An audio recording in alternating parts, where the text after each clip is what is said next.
Welcome my dear students AB school નવસારીની online lecture સિરીઝની અંદર હું કેજે ગોસ્વામી તમારું સ્વાગત કરું છું. મિત્રો, લાસ્ટ ટાઈમ આપણે સ્ફટિકમય અને અસ્ફટિકમય ઘન પદાર્થો વિશે જોયેલું. સ્ફટિકમય ઘન પદાર્થોની અંદર કેટલી વેરાયટી હોય છે એના બંધન બળોના કારણે તેની પણ માહિતી મેળવી. હવે નેક્સ્ટ આ વિડિયોની અંદર આપણે શું કરવાના છે તો પહેલા તો કેટલાક કોયડાઓ અને લખાણ સંબંધી ક્વેશ્ચન જે છે એને આપણે સોલ્વ કરીશું અને ત્યાર પછી આગળના પોઈન્ટ્સ ઉપર આપણે જઈશું. બરાબર? એક વસ્તુ ખબર પડી ગઈ. એક બીજી વાત, તે દિવસે મેં તમને એટલે કે લાસ્ટ લેક્ચરની અંદર એક હોમવર્ક આપેલું હતું, બરાબર, પેલું કોષ્ટક લખવાનું, તો એ બરાબર તમે કરેલું હશે. આજે બીજું એક હોમવર્ક છે, તમારે છે ને સ્ફટિકમય અને અસ્ફટિકમય પદાર્થો વચ્ચેના તફાવતના મુદ્દાઓ લખવાના છે.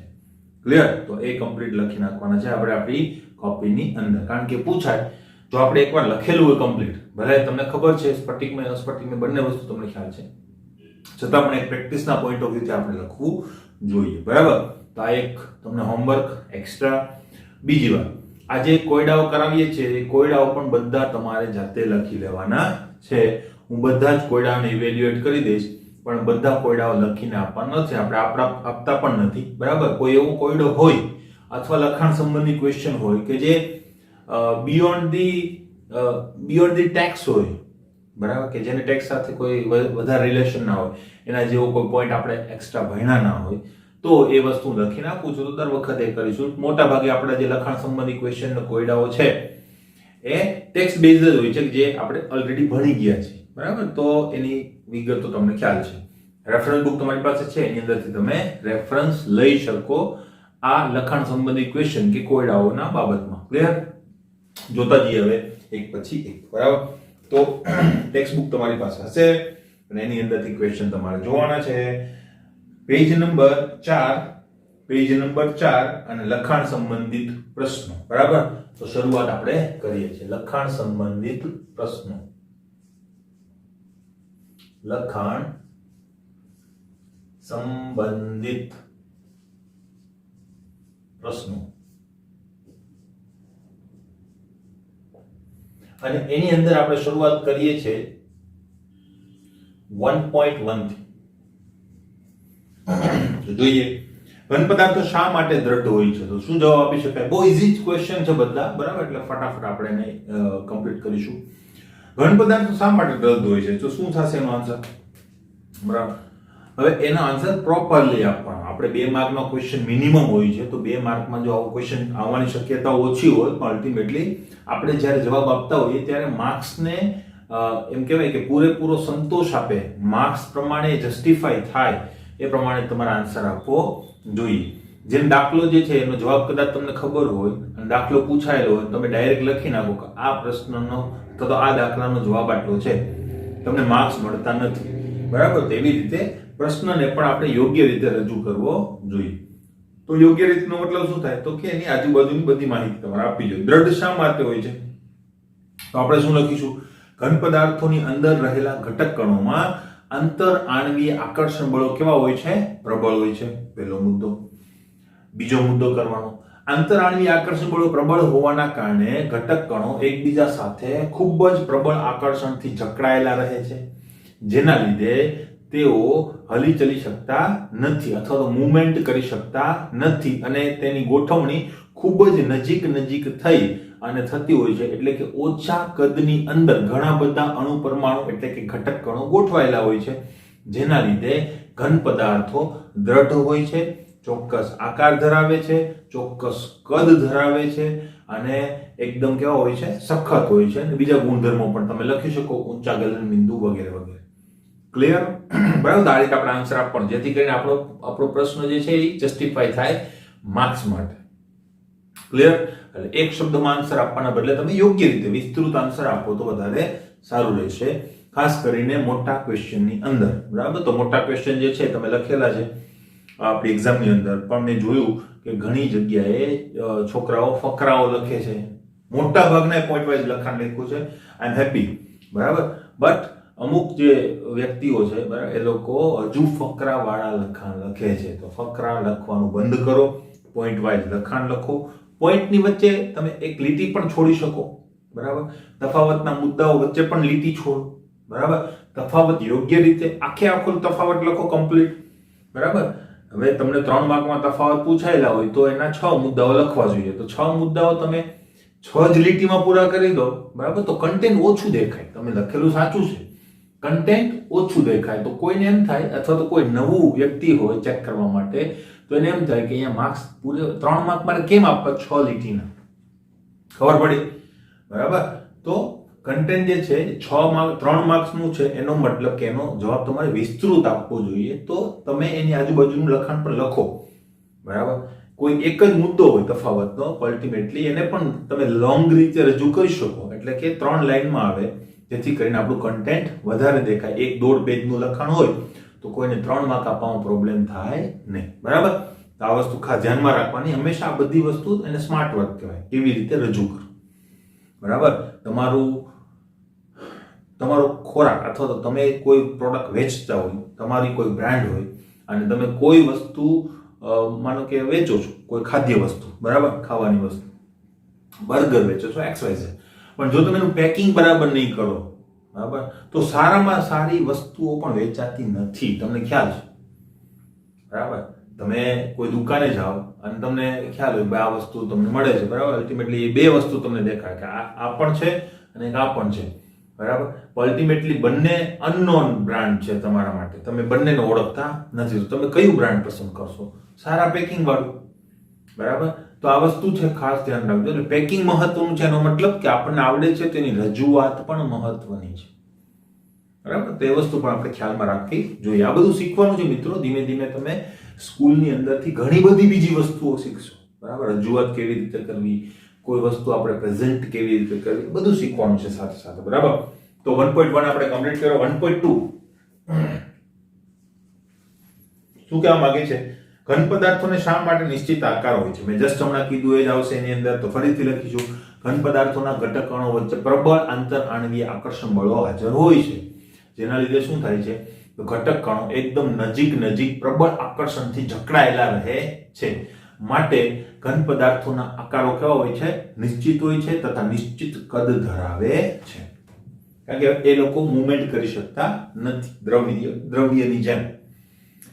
1.3 નીચેના 1.3 નીચેના સ્ફટિકમય અથવા અસ્ફટિકમય ઘન પદાર્થોમાં વર્ગીકરણ કરો. તમને ઘણા બધા પદાર્થો આપેલા છે, તો એના સ્ફટિકમય અને અસ્ફટિકમયમાં આપણે વર્ગીકરણ કરીશું. તો સ્ફટિકમય અને અસ્ફટિકમય,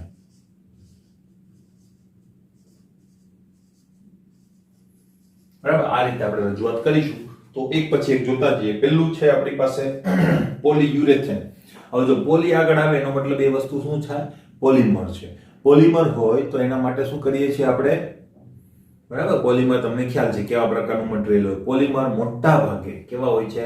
નોન ક્રિસ્ટલાઇન, એટલે કે ક્રિસ્ટલ એમોર્ફસ હોય છે, એ ક્રિસ્ટલાઇન હોતા નથી. તો એ બધા ક્યાં આવશે? અસ્ફટિકમયની અંદર. તો આપણે પોલીયુરેથેન પહેલા લખીશું, પોલીયુરેથેન. ચાલો, આ કમ્પ્લીટ, બરાબર. બીજું કોણ છે? નેપ્થેલિન. નેપ્થેલિન જે છે એ તમે જોઈ હશે ઘરે ડામરની ગોળી જે કપડામાં મૂકીએ છીએ આપણે, બરાબર, કપડામાં મૂકીએ છીએ, તિજોરીમાં મૂકીએ છીએ, તે ડામરની ગોળી વ્હાઇટ કલરની આવે છે, તે એને કહેવાય નેપ્થેલિન. તો એ સ્ફટિકમય પદાર્થ છે, બરાબર. તો અહીં લખીએ છીએ આપણે naphthalene. Next benzoic acid. Benzoic acid પણ સ્ફટિકમય પદાર્થ છે. બેન્ઝોઇક એસિડ,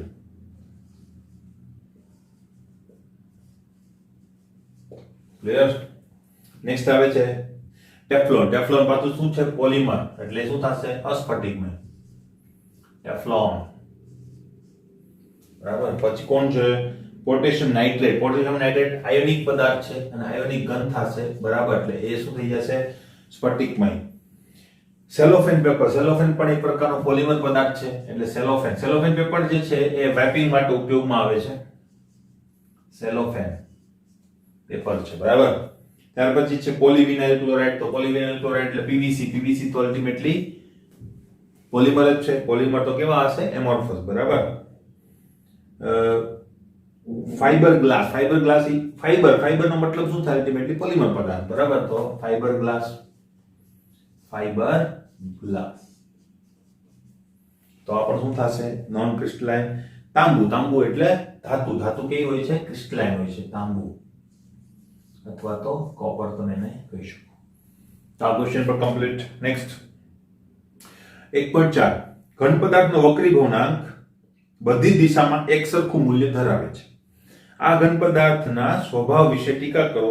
શું તે ચિરાડ ગુણધર્મ ધરાવશે? બરાબર. તો અલ્ટિમેટલી શું થઈ ગયું? ઘન પદાર્થનો વક્રી ભવનાંક બધી દિશામાં એક સરખું. આ કોનો ગુણધર્મ છે? આપણે જોઈ ગયા છે. આ કોનો ગુણધર્મ છે? નોન ક્રિસ્ટલાઇન ગુણધર્મ છે, એમોર્ફસ ગુણધર્મ છે. બરાબર. એટલે કે તમારી પાસે જે પદાર્થ છે એ અસ્ફટિકમય છે. ક્લિયર? એના માટે જ આ વસ્તુ સાચી છે. આ ઘન પદાર્થનો સ્વભાવ કેવો હશે? તો સ્વભાવ કેવો હશે? અસ્ફટિકમય સ્વભાવ હશે. તેવી જ રીતે તમે શું કહી શકો? ઓરડાના તાપમાને આ પદાર્થો કેવા હોય છે? મોટા ભાગે ઘન સ્વરૂપમાં હોય છે, પણ પાવડર ફોર્મમાં હોય છે. બરાબર, એવું આપણે કહી શકીએ. બીજા અસ્ફટિકમય પદાર્થોના ગુણધર્મો એની અંદર તમે કહી શકો. ઘટક કણોની ગોઠવણી છે એ ટૂંકા ગાળાની અંદર હોય છે, લાંબા ગાળામાં ઘટક કણોની ગોઠવણી નિશ્ચિત હોતી નથી. બરાબર, આ બધી વસ્તુ તમે ત્યાં કહી શકો. બીજી વાત કે તે શું ચિરાડ ગુણધર્મ ધરાવશે? તો કે નહીં, તે ચિરાડ ગુણધર્મ ધરાવતો નથી. જો તેને કોઈ તીક્ષ્ણ હથિયાર વડે કાપવામાં આવે તો અસમાન સપાટી ધરાવતો ભાગ છૂટો પડે છે. નેક્સ્ટ, બરાબર, 1.4 કમ્પ્લીટ. બરાબર, તો અહીંયા આપણે પહેલો પોર્શન જે છે ને કમ્પ્લીટ કર્યો. હવે બીજા પોર્શન ઉપર આપણે જઈએ. બરાબર, તો જઈએ છે લખાણ સંબંધિત ક્વેશ્ચન પેજ નંબર 7 ઉપર પણ છે, તો એને પણ આપણે ઇવેલ્યુએટ કરી દઈશું. બરાબર, બહુ સહેલા ક્વેશ્ચન છે મિત્રો, એટલે એમાં પ્રશ્ન આવવો જોઈએ નહીં. બરાબર, તો 1.5 નંબર ઉપર આપણે જઈએ છીએ. 1.5 નીચેના ઘન પદાર્થોને તેના કાર્યશીલ આંતરાણવીય બળોના સ્વભાવ આધારિત જુદા જુદા પ્રકારોમાં વર્ગીકૃત કરો. એટલે કે આપણે કેમ સ્ફટિકમય અસ્ફટિકમય કરેલું હતું, એમ અહીંયા જે પદાર્થો આપ્યા છે ને એ બધા છે સ્ફટિકમય, પણ આંતરાણવીય આકર્ષણ બળો આધારે આપણે એને શું કરવાના છે? ઇવેલ્યુએટ કરવાના છે. તો જોઈ લઈએ આપણે. બરાબર, આંતરાણવીય આકર્ષણ બળો કયા પ્રકારના છે આપણી પાસે? તો જોઈ લઈએ. બરાબર, પહેલા તો આયનીય. બરાબર, પછી કોણ છે? સહસંયોજક, ધાત્રીય, અને બીજું શું છે? જાળીદાર ઘન પદાર્થો. બરાબર, અને આ જાળીદાર ઘન પદાર્થો અહીંયા જ આવી જશે. બરાબર, અહીંયા આપણે શું કરીએ છીએ? આણ્વીય ઘન. ક્લિયર? આ રીતે આપણે કહી શકીએ. હવે આપણે જે આવતું હશે ત્યાં લખી નાખીશું. પહેલા છે પોટેશિયમ સલ્ફેટ. પોટેશિયમ આયનિક ઘન પદાર્થ છે, એટલે પોટેશિયમ સલ્ફેટ K2SO4 અહીંયા આવશે. પછી ટીન ધાતુ થશે. બરાબર, તો ધાત્વિક ઘનમાં આવશે. પછી કોણ છે? બેન્ઝીન આણ્વીય ઘનમાં આવશે.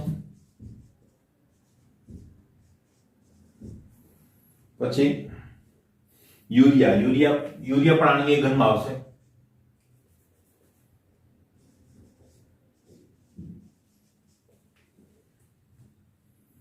એમોનિયા પણ આણ્વીય ઘનમાં આવે. બરાબર, આનો ખાસ ધ્યાન રાખજો, એમાં હાઇડ્રોજન બંધ હાજર હોય છે. પણ આપણી બુકમાં એમોનિયા જે છે ત્યાં જ આપેલું છે, એટલે આપણે ત્યાં લખીશું. પાણી હાઇડ્રોજન બંધ ધરાવતા આણ્વીય ઘન પદાર્થોની અંદર આવે. બરાબર, એટલે આની અંદર જ આવશે H2O, હાઇડ્રોજન બંધ ધરાવતા આણ્વીય ઘન પદાર્થો. નેક્સ્ટ, ZnSO4 પાછો આયનિક ઘનમાં આવશે. બરાબર, ગ્રેફાઇટ ક્યાં આવશે? જાળીદાર ઘન. ગ્રેફાઇટ. રૂબિડિયમ ધાત્વિક ઘન પદાર્થમાં આવશે. હું સંજ્ઞા લખું છું, જોઈ લેજો. બરાબર, પછી છે આર્ગોન આણ્વીય ઘનની અંદર આવે. બરાબર, non polar argon. Silicon carbide જે છે એ પાછું ક્યાં આવશે? અલ્ટિમેટલી સિલિકોન કાર્બાઇડ એ અહીંયા આવશે. જાળીદાર ઘન પદાર્થોની અંદર તમે એને રાખી શકો. બરાબર, અલ્ટિમેટલી આણ્વિક ઘન પણ કહી શકાય, અલ્ટિમેટલી ત્યાં આપણે એને રાખીશું. ક્લિયર? નેક્સ્ટ પોઈન્ટ ઉપર જો જઈએ મિત્રો, તો મિત્રો અહીંયા છે ધ્યાન રાખજો, આ સલ્ફેટ છે બરાબર, અહીંયા સલ્ફાઇડ આપેલું છે એટલે આપણે અહીં શું લખીશું ZnS. આ એક સેજ સુધારો કરી લેજો મિત્રો બરાબર. આ સલ્ફેટ, આ સલ્ફાઇડ, ઝિંક સલ્ફાઇડ, SO4 હોય તો સલ્ફેટ કહેવાય બરાબર, તો એ ખાસ ધ્યાન રાખજો. નેક્સ્ટ 1.6 ઘન પદાર્થ એ ઘન અવસ્થા તથા પીગળિત અવસ્થામાં સખત અને વિદ્યુતીય અવાહક છે. સખત તો છે, વિદ્યુતીય અવાહક છે બરાબર, અને ખૂબ જ ઊંચા તાપમાને પીગળે છે. તો આ કયા પ્રકારનો ઘન પદાર્થ હશે બરાબર? તો કયા પ્રકારનો ઘન પદાર્થ હોય? તો એક કેરેક્ટરિસ્ટિક આપી છે, ઘન પદાર્થ એ જે છે ને ઘન અવસ્થામાં અને પીગળિત અવસ્થામાં કેવો છે? પીગળિત અવસ્થામાં ઘણો સખત વિદ્યુતીય અવાહક છે. વિદ્યુતીય અવાહક છે ઘન અને પીગળિત સ્થિતિમાં બરાબર. એનો મતલબ આયનીય ઘન તો નથી, કારણ કે આયનીય ઘન શું હોય? સખત હોય પણ પીગળિત સ્વરૂપમાં વિદ્યુતના વાહક થઈ જાય બરાબર. આ વસ્તુ આયનીય ઘન નથી એમ સૂચવે છે. અને ખૂબ જ ઊંચા તાપમાને પીગળે છે. ખૂબ ઊંચા તાપમાને પીગળેનો મતલબ શું થાય? તો કે જો સખત ઘન પદાર્થ હોય તેના ગલન બિંદુ કેવા હોય છે? ઊંચા જ હોય છે બરાબર. આ પોઈન્ટ બહુ વધારે મેટર કરતો નથી. તો તે કયા પદાર્થનો ઘન હશે? તો પહેલી વાર અવાહક હોય, સખત હોય અને ઊંચા ગલન બિંદુ હોય તેવું કોણ થશે? તમને થશે ધાત્વિક ઘન. ધાત્વિક ઘન પણ કેવા થશે? ઘન સ્વરૂપમાં પીગળિત સ્વરૂપમાં વાહક બરાબર. આયનીય ઘન ઘન સ્વરૂપમાં અવાહક પણ પીગળિતમાં પાછા વાહક. આણ્વીય ઘન જે છે ઊંચા ગલન બિંદુ ધરાવતા જ નથી બરાબર. તો બચ્યું કોણ? જાળીદાર ઘન પદાર્થો. આ પદાર્થો જે છે એ કેવા હોય છે?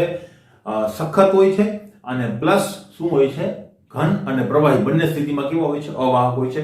મિત્રો તમે આને નહીં જોતા, કારણ કે અપવાદ છે. ગ્રેફાઇટ જે છે એ અપવાદ છે. અપવાદનો મતલબ થાય છે નિયમો અનુસરતું નથી. નેક્સ્ટ 1.7 આયનીય ઘન પદાર્થો પીગળિત અવસ્થામાં વિદ્યુતનું વહન કરે છે પરંતુ ઘન અવસ્થામાં નહીં. સમજાવો શા માટે? તો આની વાત પણ આપણે કરી દીધેલી છે આયનીય ઘનની અંદર, કે આયનીય ઘન પદાર્થો જે છે એની અંદર આયનો રહેલા હોય છે. આયનો ઉપર વીજભાર રહેલો હોય છે, જેના કારણે શું થાય? તો કે ધન આયન અને ઋણ આયન પ્રબળ કુલંબિક અથવા શું કહી શકો સ્થિર વિદ્યુતીય આકર્ષણ બળ વડે જકડાયેલા હોય છે સ્ફટિક રચનાની અંદર. આ જકડાયેલા આયનો હેરફેર કરી શકતા નથી. માટે શું થશે? હેરફેર નથી કરી શકતા તો એ મૂવમેન્ટ નહીં કરે, અને મૂવમેન્ટ નહીં કરે તો વિદ્યુતનું વહન ઘન અવસ્થામાં શક્ય બનતું નથી. કારણ કે અલ્ટિમેટલી આયનીય ઘન પદાર્થો વિદ્યુતનું વહન કરી શકે તેના માટે એના આયનો મૂવમેન્ટ કરી શકવા જોઈએ. ક્લિયર? પરંતુ જ્યારે એને પીગાળવામાં આવે ઊંચા તાપમાને ત્યારે શું કરે છે? તો કે એ જે સ્ફટિક બંધારણ છે કોલેપ્સ થઈ જાય છે. સ્ફટિક બંધારણ પછી રહેતું નથી. આયનો હેરફેર કરવા માટે કેવા બની જાય છે? મુક્ત બને છે, અને મુક્ત બનવાના કારણે આ મુક્ત આયનો વિદ્યુતનું વહન કરવા માટે સક્ષમ બને છે. ક્લિયર? આ વસ્તુ લખેલી છે તો જોઈ લેજો. નેક્સ્ટ 1.8 કયા પ્રકારના ઘન પદાર્થો વિદ્યુતીય વાહક, ટીપનીય અને તન્ય હોય છે? તો ટીપની અને તન્યતા શેમાં હોય છે ભાઈ? ધાત્વિક ઘનની અંદર. તો એ તો બહુ આસાન ક્વેશ્ચન છે, એટલે એમાં આપણે જો વધારે માર્ક્સમાં લખાયું હોય તો બધું લખવાનું. 2 માર્ક્સમાં લખાયું હોય અને આવો પ્રશ્ન પૂછ્યો ને તમે ઘન ખાલી લખીને આવો, આન્સર 1.7 ઘન અથવા તો ધાત્વિક ઘન પૂરું બરાબર, તો ચાલશે નહીં. કેમ નહીં ચાલે? કારણ કે તમારો જવાબ જે છે એ જસ્ટિફાઈ થવો જોઈએ માર્ક્સની સાથે. તો ત્યાં શું લખી શકાય? સર આવો તો ક્વેશ્ચન પૂછ્યો છે તો શું લખી શકાય? બધું લખો તમે બરાબર. કે ઘન પદાર્થો જે છે એ ધાત્વિક ઘન પ્રકારના હોઈ શકે. ધાત્વિક ઘન પદાર્થોની અંદર મુક્ત ઇલેક્ટ્રોન હોય છે. મુક્ત ઇલેક્ટ્રોનની અંદર કર્નેલ અને મુક્ત ઇલેક્ટ્રોન વચ્ચે ધાત્વિક આકર્ષણ હોય છે. આ આકર્ષણ બળના કારણે ધાત્વિક ઘન પદાર્થો ઘણા સખત હોય છે, અને ઇલેક્ટ્રોનનું જે કવચ છે તે આ કર્નેલને છૂટી પડવા દેતું નથી. માટે તે ટીપનીય અને તન્યતાનો ગુણધર્મ ધરાવે છે. આવું બધું લખી શકાય બરાબર, જે ધાત્વિક ઘન પદાર્થોના મુદ્દાની અંદર આપણે લખેલું છે જ. ક્લિયર? એટલે આન્સર હંમેશા વ્યવસ્થિત આપો મિત્રો, પછી તમે સાચો જવાબ લખી પૂરેપૂરા માર્ક્સની અપેક્ષા રાખશો એ મળશે નહીં, કારણ કે તમારું કન્ટેન્ટ જસ્ટિફાઈ કરતું નથી. ખબર પડે છે બરાબર? એટલે સાચા જવાબના પૂરા માર્ક્સ મેળવવા હોય તો એનું વિસ્તૃત લખાણ વિથ માર્ક્સને જસ્ટિફિકેશન આપે એવું લખાણ તમારે લખવું જોઈએ. આ વસ્તુ યાદ રાખજો. અને એક બેસ્ટ વે એ છે કે હંમેશા જેટલા માર્ક્સ એના કરતા ડબલ મુદ્દાઓ તમારે આપવા જોઈએ મોટા ભાગે બરાબર. 3 માર્કનો ક્વેશ્ચન હોય, તમે 6 મુદ્દામાં લખાણ લખો બરાબર, તો મોટા ભાગે તમારા પૂરેપૂરા માર્ક્સ આવે. ક્લિયર? બરાબર, તો આ વસ્તુ ધ્યાનમાં રાખવાની. બરાબર ને, એવી રીતે જ લખવાની કોશિશ કરવાની. ક્લિયર? તો હવે નેક્સ્ટ કન્ટેન્ટ ઉપર જઈએ. તો મિત્રો આપણે નેક્સ્ટ પોઈન્ટ ઉપર જઈએ છીએ હવે થિયરીની અંદર. તો પ્રશ્ન છે, પ્રશ્ન ના કહીએ, એક માહિતી છે ખાસ. બરાબર, હવે પછીનું જે ચેપ્ટર છે એ સમજવા માટે કેટલાક શબ્દોની આપણે જરૂર પડશે, એટલે એ ટર્મિનોલોજી ખાસ આપણે શીખવાની છે. તો એ જોઈએ. એકમ કોષ, સ્ફટિક લેટાઈસ, લેટાઈસ બિંદુ તથા મોટિફ. બરાબર, તો આટલી વસ્તુ આપણે પહેલા જોઈ લઈએ કે એ કોને કહેવાય. આ વસ્તુનો ઉપયોગ ડાયરેક્ટ કરીશું કે અહીંયા લેટાઈસ બિંદુ છે, બરાબર, અહીંયા સ્ફટિક છે, તો એની ડેફિનેશન શું, તો એને આજે આપણે સમજી લઈએ. બરાબર, પહેલા હું તમને ડેફિનેશન બરાબર કહી દઉં અને ત્યાર પછી આપણે એને સમજીએ અલ્ટિમેટલી કે એ શું કહેવા માંગે છે. એને આપણે ઉદાહરણ દ્વારા સમજીશું. પહેલી વાત, એકમ કોષ. એકમ કોષ કોને કહીશું? તો જો, જેમ હું એમ કહું કે કોઈ પદાર્થ છે તો એનું નાનામાં નાનો ઘટક કયો છે. માનો કે મારી પાસે સલ્ફ્યુરિક એસિડ છે, તો સલ્ફ્યુરિક એસિડ ની અંદર સૌથી નાનામાં નાનું ઘટક કયું છે? તો એમ ગણો તો H2SO4 નો અણુ. બરાબર, હવે તમે એમ કહો કે H2SO4 ના અણુનો નાનામાં નાનો ઘટક કયો છે? તો એનો પરમાણુ, સલ્ફર, હાઇડ્રોજન ને ઓક્સિજન. બરાબર, તો આપણે ત્યાં સુધી નથી જતા, આપણે અણુ સુધી જ રહીએ છીએ, કારણ કે અલ્ટિમેટલી જો એની અંદર જાવ પરમાણુ સુધી તો પછી ગુણધર્મો જળવાતા નથી. બરાબર, ગુણધર્મો ક્યાં સુધી જળવાશે? એ ક્યાં સુધી જળવાશે? એ H2SO4 ના અણુ સુધી જળવાશે. H2SO4 ના અણુને જો તોડો તો પછી ગુણધર્મો જળવાતા નથી. એટલે કે નાનામાં નાની રચના તો ફિક્સ હોવી જોઈએ, H2SO4.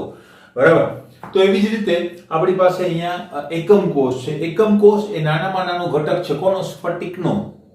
બરાબર, સ્ફટિકનો નાનામાં નાનો ઘટક હોય એને શું કહીએ છીએ આપણે? એકમ કોષ કહીએ છીએ. ડેફિનેશન શું છે? જો સ્ફટિકની ડેફિનેશન શું થાય તો કે વ્યવસ્થિત ગોઠવણી. બરાબર, તો કોઈ એવી નાનકડી ગોઠવણી હશે, આખો સ્ફટિક તો એક સરખી રીતે વિસ્તરિત થયેલો હશે. બરાબર, પણ કોઈ એક નાનકડી ગોઠવણી હશે કે જેનું વારંવાર પુનરાવર્તન કરી અને શું કરેલું હશે? આખો સ્ફટિક બનેલો હશે.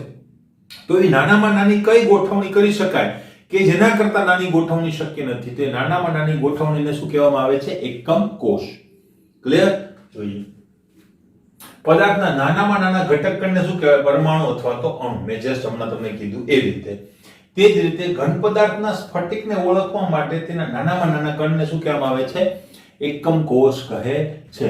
ડિફાઇન કેવી રીતે કરી શકાય? તો કે સ્ફટિક રચનામાં રહેલા ઘટક કણોની નાનામાં નાની શક્ય ત્રિપરિમાણીય ગોઠવણી કે જેનું વારંવાર પુનરાવર્તન કરતા સ્ફટિક બને છે તેને શું કહેવામાં આવે છે? એકમ કોષ. ક્લિયર? ઉદાહરણો આપી અને પછી આપણે આકૃતિ દોરીને તો વધારે ખબર પડશે. ખબર પડી? સ્ફટિક લેટાઈસ. તો આવા એકમ કોષો ઘણા બધા એક સાથે મળશે, શું બનાવશે? એકમ કોષ બનાવશે. કોના જેવી વ્યાખ્યા થઈ? દ્રવ્ય અથવા તો પદાર્થ કોને કહીશું? તો કે અણુઓનો જથ્થો. બરાબર, તો અણુ શું થઈ ગયો?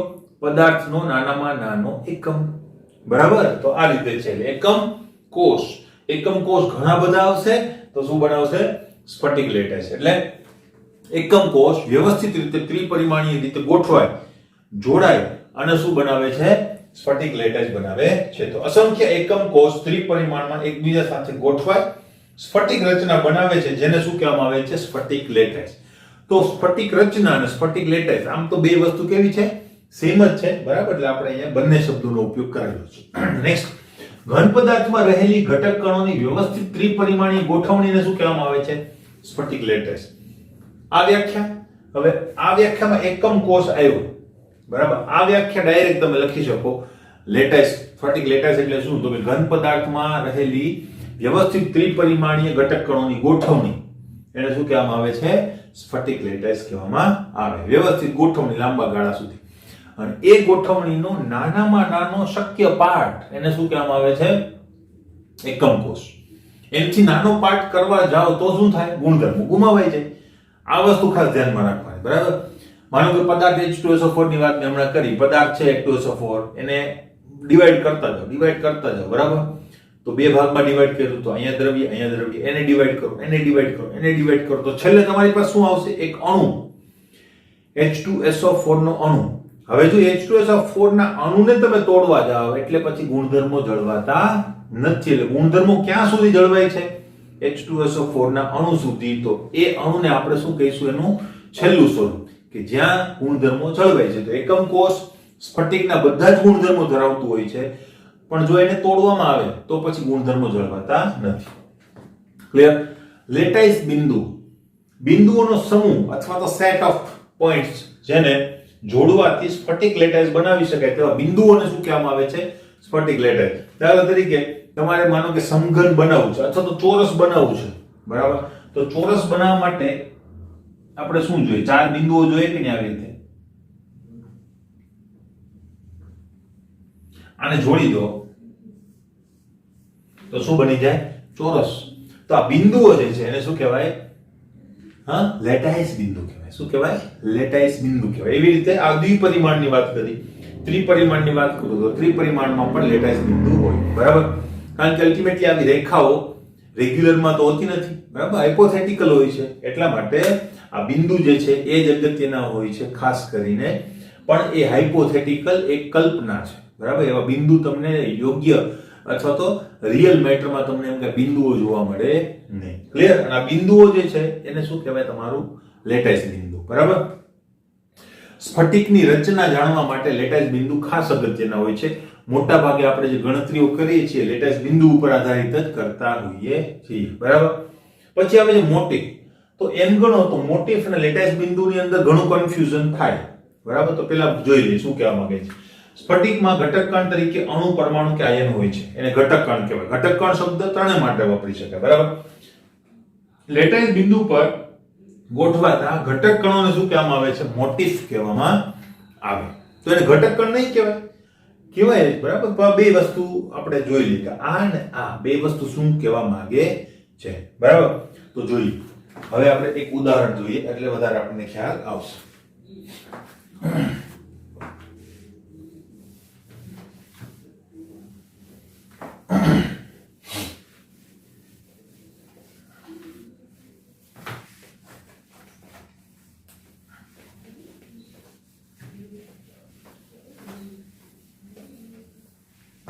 પહેલી વાત હું તમને કરી દઉં એકમ કોષની. મિત્રો આકૃતિ થોડી દોરતા આપણને આવડી જોઈએ, ખાસ કરીને સમઘન બનાવતા તો આવડવો જોઈએ, એટલે એની પ્રેક્ટિસ થોડી ઘણી આપણે કરવી પડશે, બરાબર? તો એ ખાસ ધ્યાન રાખજો.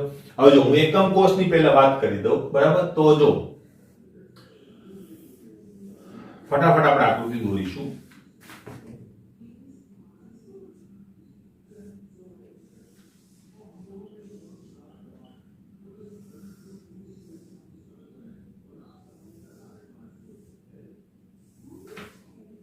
ક્લિયર? આ બધાના મધ્ય બિંદુ જે છે એને આપણે જોડી દઈએ, બરાબર? આ બાજુ આને કહેવાય ધાર. આવી ધાર કેટલી હોય છે? 12 ધાર હોય. કેટલી? 12 ધાર. 1 2 3 4 5 6 7 8 9 10 11 અને 12, બરાબર? 12 ધાર હોય છે. તો 12 ધારના મધ્ય બિંદુને આપણે નોટિફાઈ કરીશું અને એને જોડી દેવાની કોશિશ કરીશું, બરાબર? આપણે થોડીક રફ આકૃતિ છે, સ્કેલ લઈને તમે આકૃતિ બનાવો તો વધારે સારી રીતે તમે એને બનાવી શકો.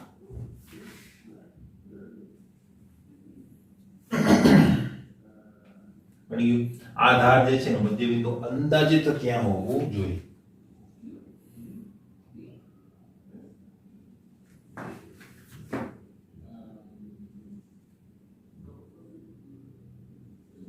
થઈ ગયું? આ બધા મધ્ય બિંદુઓને આપણે જોડી દઈએ. તમારી પાસે સ્કેલ હશે, તમે સ્કેલ થી જોડજો.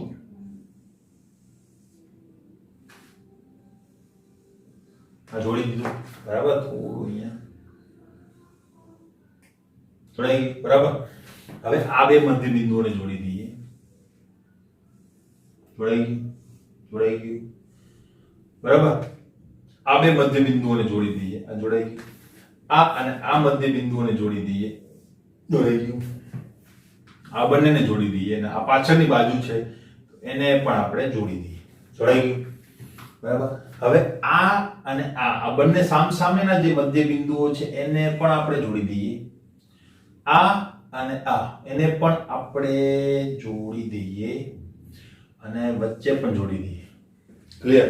તો આ જે રચના થઈ એની અંદર તમને આ જગ્યાએ બધી જગ્યાએ કોર્નર જોવા મળશે. જો તમે દેખાય છે, બરાબર?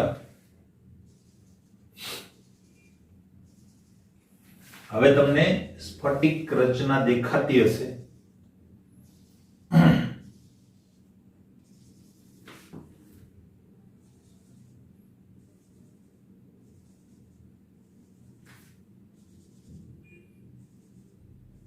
જેટલા ખૂણાઓ છે, આ ખૂણો નથી મિત્રો, જો આ દેખાય છે, આ ખૂણો નથી, આ આગળના બાજુ ઉપર છે ને આ જે છે ને એ પાછળની બાજુ છે, ત્યાં એ ટચ થતું નથી. એ ખાસ ધ્યાન રાખવાનું, બરાબર. અહીંયા ટચ થાય છે, અહીંયા ટચ થાય છે. હવે કોઈ રહી જાય છે નહીં. ક્લિયર? તો આ વચ્ચે થોડી લીટી મારી ક્રોસ થઈ ગઈ છે, પણ ચાલશે, હવે આપણે એને બદલતા નથી, બરાબર. પણ આ રચના જે છે આને કહેવાય સ્ફટિક લેટાઈસ.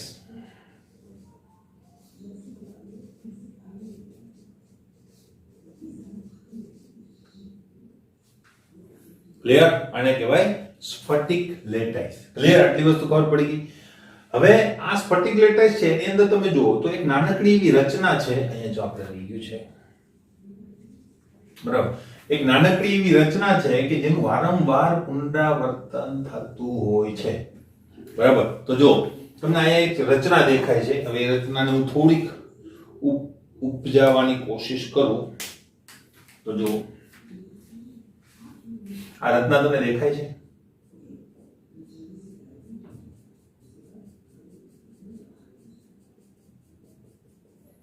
બરાબર.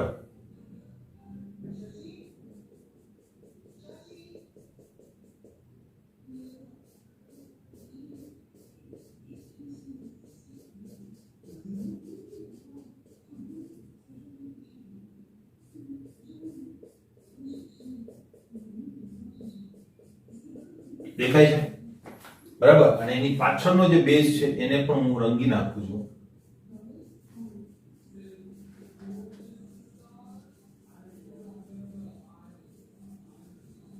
હવે તમને એક સ્ફટિક દેખાતો હશે, એક અલગથી એક ભાગ, બરાબર. આ ભાગ દેખાય છે,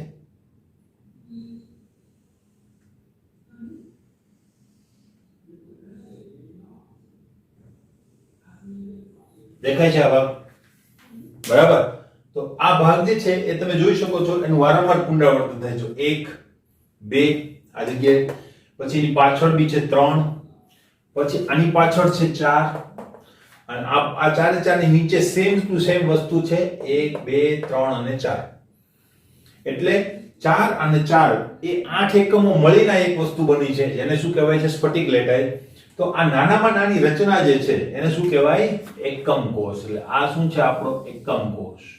હવે એનું મેગ્નિફાઈ કરી દઉં તો એ એકમ કોષને હું આ રીતે બનાવી શકું કે નહીં? જુઓ,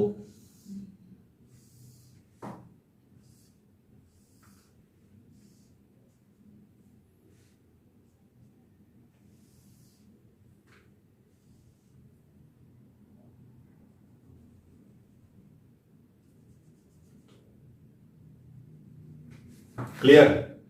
તો અહીંયા એક ઘટક કણ હશે, અહીંયા એક ઘટક કણ હશે, અહીંયા એક ઘટક કણ હશે.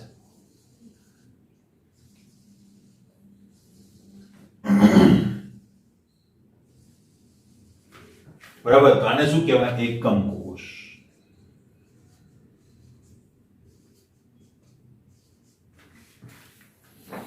ક્લિયર? આશા રાખું કે તમને હવે એકમ કોષ વિશે માહિતી મળી ગઈ હશે. એટલે એકમ કોષો ઘણા બધા મળશે અને શું બનાવશે?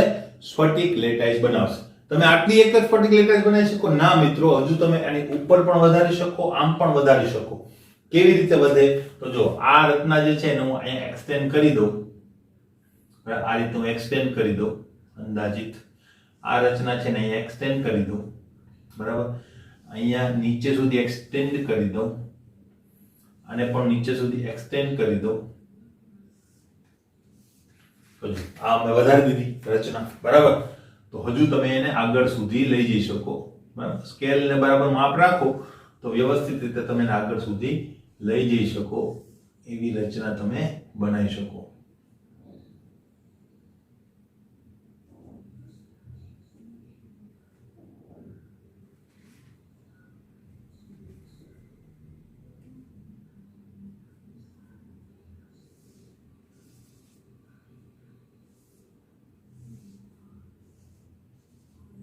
આ જો ઉપરનો ભાગ મેં બનાવી દીધો છે, આવો જ ભાગ તમે નીચે પણ બનાવી શકો, આગળ ઉપર જે કરશે એવી રીતે ઉપર પણ તમે વધારી શકો. આને શું કહેવાય? સ્ફટિક લેટાઈસ. અસંખ્ય એકમ કોષ એની અંદર હોય, પણ આમાંથી કોઈ પણ એક નાના ભાગને તમે બહાર પાડો એટલે આ જ પ્રકારનો નાનો ભાગ બને. હવે તમે આને નહીં તોડી શકો, બરાબર? આને તોડો એટલે સ્ફટિક કોલેપ્સ થઈ જાય. ખબર પડે છે? આને તમે તોડો તો સ્ફટિક શું થઈ જાય? કોલેપ્સ. કેવી રીતે? H2SO4 છે, એમાં H2SO4 ને હવે તમે તોડી ના શકો, બરાબર? H2SO4 બરાબર? તો તમે આ દ્રવ્યને ભાગ કરતા કરતા તમે એક એટમ મોલેક્યુલ સુધી પહોંચી ગયા. આ બેને પણ અલગ કરી નાખ્યા, બરાબર? હવે તમે શું આને તોડી શકવાના હતા? હા, તોડી શકાય, કોઈ વાંધો નહીં, પણ ગુણધર્મો પછી જળવાશે નહીં. H2SO4 એસિડિક છે, એની pK વેલ્યુ બધું હોય, બરાબર? અલ્ટિમેટલી આને તોડશો પછી એ એસિડિક રહેશે નહીં, એના ગુણધર્મો શું થઈ જશે? બદલાઈ જશે. એટલે તમે ઇન્ટેક્ટ ગુણધર્મો સાથે તમે અહીંયા સુધી પહોંચી શકો, બરાબર? એમ સ્ફટિકના ગુણધર્મો જાળવીને તમે અહીંયા સુધી જઈ શકો. આનાથી નાની રચનામાં તમે એનું કન્વર્ઝન કરી શકો નહીં. એને કહેવાય એકમ કોષ. આ ઉદાહરણથી તમે સમજી ગયા છો. ક્લિયર? બરાબર? હવે એક વાત ખબર પડી ગઈ, બીજી વાત ઉપર જઈએ, બરાબર? હવે મોટિફ અને લેટાઈસ બિંદુ ઉપર જઈએ. ક્લિયર? આ વસ્તુ ખબર પડી ગઈ તમને. હવે આગળ જઈએ. આવું રાખું છું, મને કદાચ જરૂર પડે તો, બરાબર? હવે જો સ્ફટિક લેટાઈસ દ્વિપરિમાણમાં દોરવા જાઓ, બરાબર, તો સાદી દ્વિપરિમાણીય રચના આ રીતે હું બનાવી દઉં, સાદામાં સાદી, બરાબર? બહુ વધારે આપણે આમાં ટાઈમ નહીં બગાડીએ, કારણ કે આ બધી વસ્તુ જે છે પૂછાતી નથી, પણ સમજવા માટે ખાસ અગત્યની છે. આગળ ઉપર આપણને આ બધા શબ્દો આવે તો મુશ્કેલી થવી જોઈએ નહીં. તો જો આ મેં એક વ્યવસ્થિત રચનાઓ બનાવી છે, બરાબર, કે જે તમને દેખાય છે. ક્લિયર? 3 જ બનાવે, બધા નથી બનાવ. તો આને હું જો જોડી દઉં, બરાબર, એટલે શું મળશે? મને એકમ કોષ મળશે, બરાબર? અને બધાને જોડી દઉં એટલે મને શું મળશે? એક સ્ફટિક મળશે. દ્વિપરિમાણીય મળશે, પણ સ્ફટિક મળશે. ક્લિયર? તો આ જે બિંદુઓ છે કે જેને જોડવાથી મને સ્ફટિક લેટાઈસ મળે છે, આને શું કહેવાય? લેટાઈસ બિંદુ.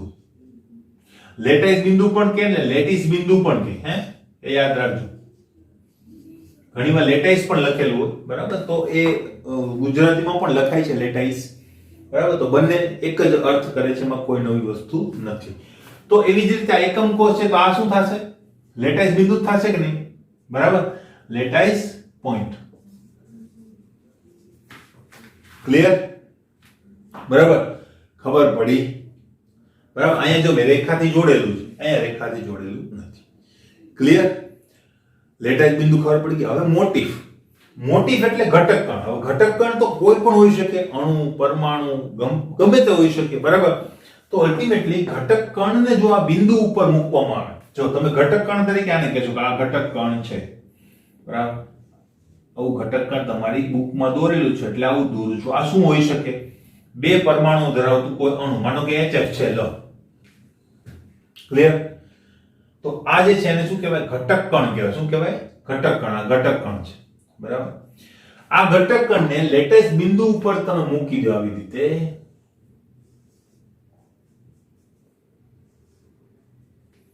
બરાબર? બધા જ લેટાઈસ બિંદુ ઉપર આપણે ઘટક કણ મૂકી દઈએ આ રીતે, બરાબર? ખાસ તો ત્યારે શું બની જાય છે? મોટિફ બને છે. શું બને છે? મોટિફ. બરાબર? એટલે જ્યારે લેટાઈસ બિંદુ ઉપર તમે ઘટક કણને મૂકો ત્યારે એને શું કહેવાય? મોટિફ, અથવા એને બેસિસ પણ કહેવામાં આવે છે. ક્લિયર? મોટિફ ખબર પડી ગઈ હશે, બરાબર? મોટિફ તરીકે તમે ઘટક કણ પણ ગણી શકો, એનો કોઈ ઇશ્યુ નથી. પણ અલ્ટિમેટલી આપણે કહીએ કે વધારે ડિટેલની અંદર જો જઈએ તો જ્યારે લેટાઈસ બિંદુ જે છે એના ઉપર તમે આ ઘટક કણ મૂકો એટલે એને શું કહેવાય? સંયુક્ત રચનાને મોટિફ કહેવાય. એનો મતલબ લેટાઈસ બિંદુ જે છે ને એ શું છે? એક ધારેલી રચના છે. શું છે? ધારેલી રચના છે. ખબર પડે? ધારણના મતલબ શું થાય? આ વસ્તુ હાઇપોથેટિકલ છે. અલ્ટિમેટલી તો ત્યાં શું હાજર હશે? ખાલી ઘટક કણ જ હાજર હશે, બરાબર? એટલે માનો કે મારે અહીંયા મોટિફ મૂકવા હોય તો હું અત્યારે જો લેટાઈસ બિંદુથી બહુ સરળ રીતે એને સમજી શકીશ, બરાબર? આ રીતે હું સમજી શકું. પણ માનો કે મેં અહીંયા આવી રીતે મૂકેલું હોય તો,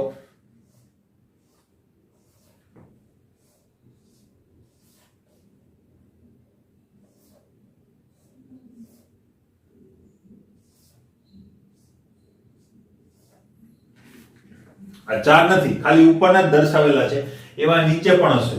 તો હું આને કેવી રીતે સમજી શકું? મને સમજવામાં મુશ્કેલી પડશે, કારણ કે મારે એવી જગ્યાએથી લાઈન દોરવાની છે જ્યાં પરમાણુ હાજર નથી. ખબર પડી?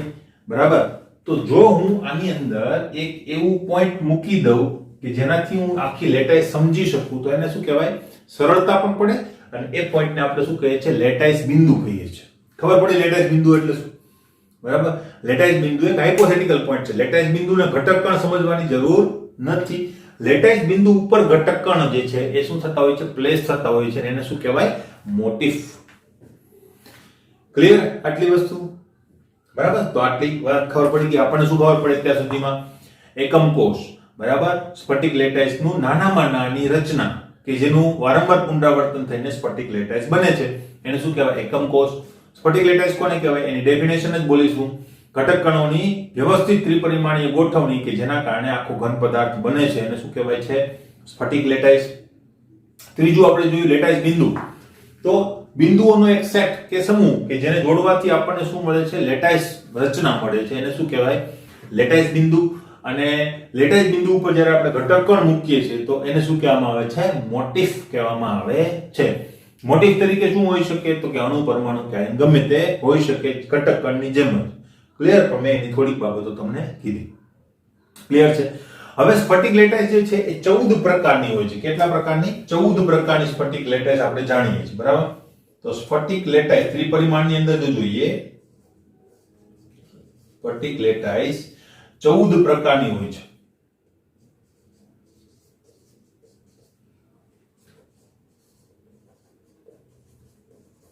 ક્લિયર? અને આ જે પ્રકારની લેટાઈસ છે એને બ્રેવિસ લેટિસ કહેવામાં આવે છે.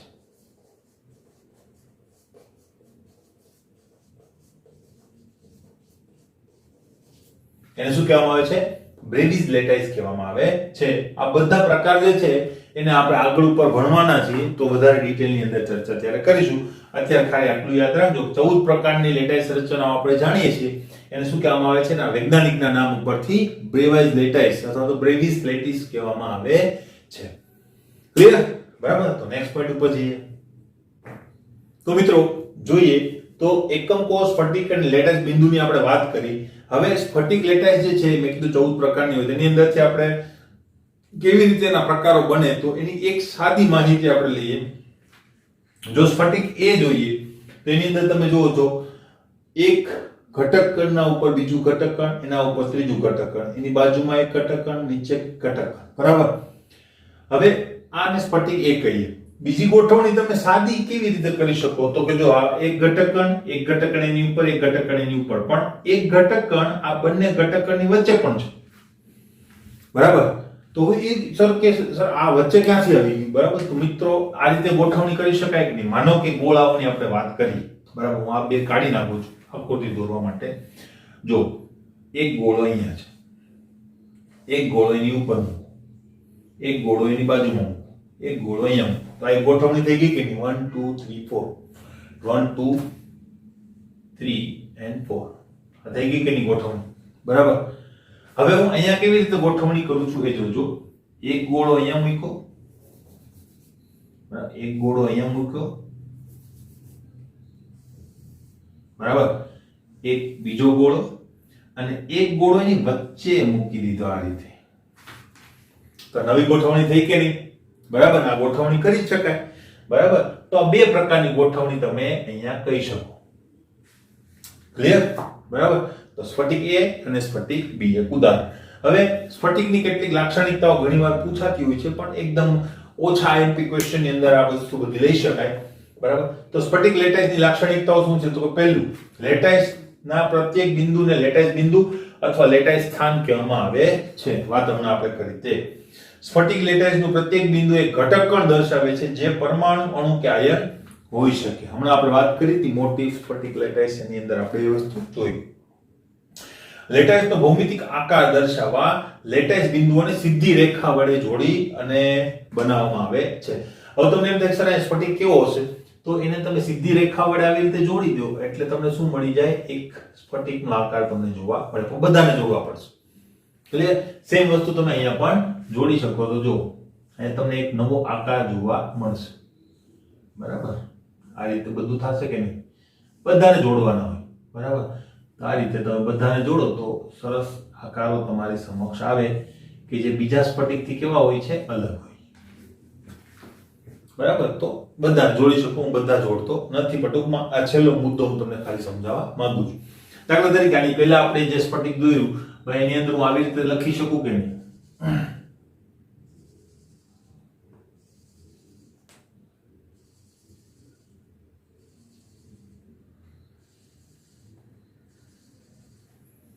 સેમ ટુ સેમ, બરાબર.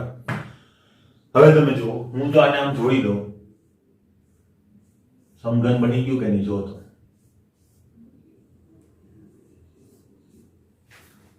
બરાબર. તો આ રીતે તમે સમઘન બનાવી શકો. ક્લિયર? એટલે એને જોડવાથી શું મળે છે આપણને? સ્ફટિક રચનાનો ખ્યાલ આવે છે. ક્લિયર? અલ્ટિમેટલી લાઇન્સ જે છે એ હાઇપોથેટિકલ હોય છે. હાઇપોથેટિકલનો મતલબ બિંદુ પણ હાઇપોથેટિકલ હોય છે. આવા બિંદુઓ તમને મેટ્રમાં નહીં જોવા મળે. ઘટક કોણો આ રીતે ગોઠવાયેલા હોય છે, એ વસ્તુ કેવી છે? હાઇપોથેટિકલ.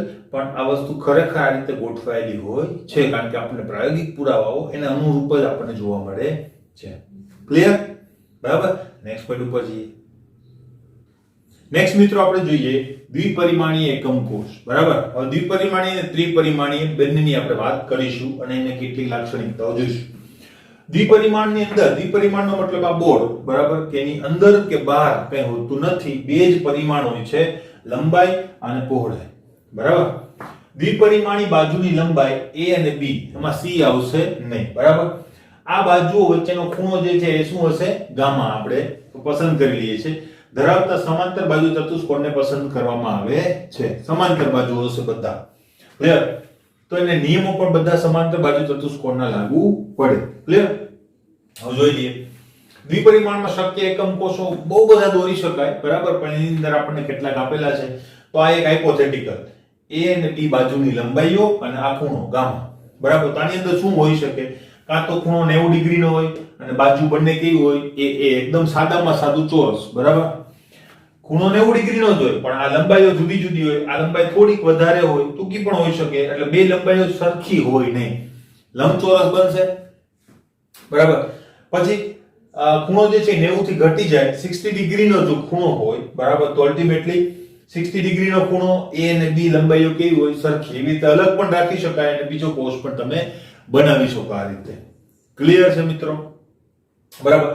તો દ્વિપરિમાણીય એકમ કોષ બહુ સાદામાં સાદી વાત કરેલી છે, બહુ વધારે કામની નથી. પણ આના ઉપરથી આપણે ત્રિપરિમાણમાં જઈએ તો ત્રિપરિમાણીય એકમ કોષ કેવી રીતે મળશે? તો આપણે પેલી આકૃતિ દોરી હતી એની અંદરથી આ એકમ કોષ મેં તમને મેગ્નિફાઈ કરીને બતાવેલો હતો. તો આ એક એ જ એકમ કોષ છે કે નહીં? બરાબર. આજ વિડીયોમાં આપણે શરૂઆતમાં જે આકૃતિ દોરેલી હતી, હવે આકૃતિ આખી ફરીથી નથી દોરતો, પણ એકમ કોષ તો તમને ખબર પડી ગઈ છે. આ એકમ કોષ છે. આ એકમ કોષના પરિમાણો, એટલે કે કોઈ એકમ કોષને તમારે ઓળખવો હોય, કોઈ એકમ કોષની કમ્પેરિઝન કરવી હોય, તો તમારી પાસે કેટલા હથિયારો છે? દાખલા તરીકે આઇસોમેરિઝમ આપણે ભણતા હતા ત્યારે આપણે ટ્રાન્સપોઝિશન ચેક કરતા હતા. કેટલી ચેક કરતા હતા? 3. તો એ શું થઈ ગયા? એના પ્રાચલો કહી શકાય, અથવા એ શું થઈ ગઈ? એની આઇડેન્ટિકલ કેરેક્ટરિસ્ટિક. આ 3 કેરેક્ટરિસ્ટિક ચેક કરો એટલે તમને ખબર પડી જાય નવું છે કે જૂનું છે. એમ અહીંયા કેટલી કેરેક્ટરિસ્ટિક છે એની પાસે કે જે ચેક કરવાથી આપણને એના ગુણધર્મો ખબર પડે અને બે એકમ કોષની કમ્પેરિઝન આપણે કરી શકીએ. તો આકૃતિની અંદર દર્શાવેલું છે, જો આલ્ફા, બીટા, ગામા આ શું છે? કોણ છે. અને a b c એ શું છે? બાજુઓની લંબાઈ છે. ક્લિયર? હવે આ બાજુની લંબાઈ જેટલી જ આ હશે, આ બાજુની લંબાઈ જેટલી જ આ હશે, અને આ બાજુની લંબાઈ જેટલી જ આ હશે, આ હશે અને આ હશે. ક્લિયર? એટલે બાજુની લંબાઈઓ આપણને કેટલી મળશે? કુલ 3. અલગ મળવાની હશે તો 3 અલગ મળશે. બરાબર. બાકી વધારે 4 અલગ લંબાઈઓ શક્ય નથી. ક્લિયર? ખબર પડી ગઈ? ઓકે. હવે આગળ લાક્ષણિકતા. આની લાક્ષણિકતા શું? તો લાક્ષણિકતા તમને દેખાય છે, ખૂણા અને બાજુ. બરાબર. તો પહેલા શું લઈએ છે? તેના પરિમાણોમાં 3 ધારો છે. 3 ધારોનો મતલબ 3 પ્રકારની ધારો છે. ધાર તો કુલ કેટલી હોય છે? મેં તમને કીધું પ્રમાણે 12. કેવી રીતે? તો જો 1 2 3 4, 4 ઉપર અને 4 નીચે, 8 અને આ વચ્ચે 1 2 3 4. બરાબર. તો 4 ને 4 8 ને 3 4 12 ધારો હશે. પણ કેટલા પ્રકારની હશે? લંબાઈઓ કેટલા પ્રકારની મળવાની છે? 3. A B અને C. બરાબર. તો પરિમાણ 3 ધારો છે, એ બી સી અને આ એબીસી જે છે એટલે કે ત્રણ ધારો છે એકબીજાને લંબ હોઈ પણ શકે ના પણ હોય. દાખલા તરીકે આ કિસ્સામાં છે પણ ના પણ હોય.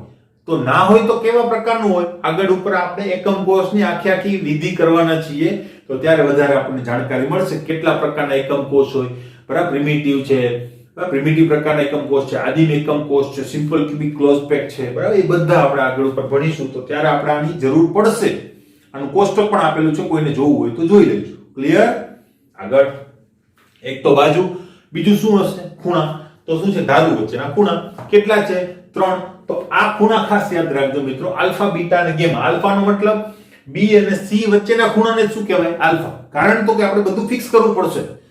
બરાબર, તમે બીજા ખૂણાને પણ આલ્ફા કહી શકો, કોઈ ઇશ્યુ નથી, પણ આપણને પછી દરેક વખતે પ્રોબ્લેમ થશે. ક્યારે?